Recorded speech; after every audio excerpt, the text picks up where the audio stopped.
আসামিদের মধ্যে শিলাস্তি রহমানকে কাঁদতে দেখা যায়। তিনি আদালতে বলেন, আমাকে এখানে কেন আনা হয়েছে, আমি কিভাবে আসামি হলাম। তিনি আরও বলেন, আমি শুধু ওই বাসায় ছিলাম, আমি কিছু জানি না। এমপি আনোয়ারুল আজিম আনার হত্যাকাণ্ড রহস্যের উন্মোচন।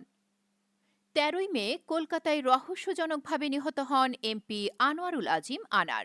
এই ঘটনা তদন্তের পর সামনে আসে শিলাস্তি রহমান নামে এক নারীর নাম, যার সম্পর্কে বিস্তারিত জানার চেষ্টা করছে তদন্ত সংস্থা।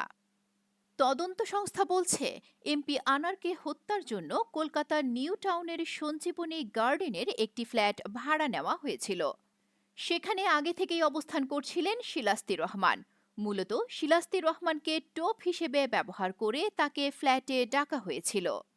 তদন্ত সংশ্লিষ্ট সূত্র দাবি করছে, পরিকল্পনাকারী আখতারুজ্জামানের সাথে এমপি আনোয়ারের কলকাতায় স্বর্ণ চোরাচালান ও হুন্ডি ব্যবসার সম্পর্ক ছিল, আর এই জন্য তাকে হত্যা করা হয়েছে বলে ধারণা করা হচ্ছে। এই ঘটনায় সন্দেহভাজন তিনজনকে আটক করার পর ৮ দিনের রিমান্ড মঞ্জুর করেছেন আদালত। আসামিদের মধ্যে শিলাস্তি রহমানকে কাঁদতে দেখা যায়। তিনি আদালতে বলেন, আমাকে এখানে কেন আনা হয়েছে, আমি কিভাবে আসামি হলাম। তিনি আরও বলেন, আমি শুধু ওই বাসায় ছিলাম, আমি কিছু জানি না। আনার হত্যার পেছনে মূল পরিকল্পনাকারী আখতারুজ্জামানের সাথে শিলাস্তি রহমানের সম্পর্কের কথা উঠে আসে।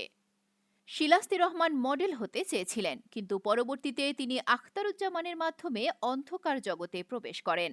তদন্তে জানা যায়, ১৩ই মে আনারকে খুন করার পর ১৫ই মে ঢাকায় ফিরে আসেন প্রধান কিলার আমানুল্লাহ ওরফে শিমুল ভূঁইয়া এবং শিলাস্তি রহমান। রিমান্ডে থাকা প্রধান কিলার শাহীন হত্যাকাণ্ডের কথা স্বীকার করেন এবং বেশ কিছু গুরুত্বপূর্ণ তথ্য দেন। অন্যদিকে এক কসাইকে পশ্চিমবঙ্গ পুলিশ গ্রেফতার করেছে, যে এমপি আনোয়ারকে হত্যার পর টুকরো টুকরো করে কেটেছিল।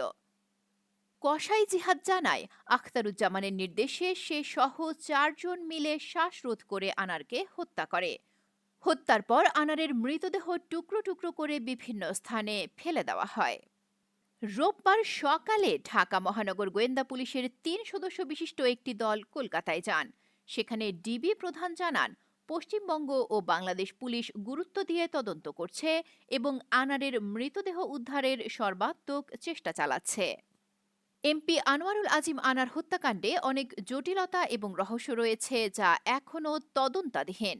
কিভাবে এই হত্যাকাণ্ড সংগঠিত হলো এবং এর পেছনের মূল কারণ বের করার জন্য যৌথভাবে কাজ করছে বাংলাদেশ এবং পশ্চিমবঙ্গ পুলিশ।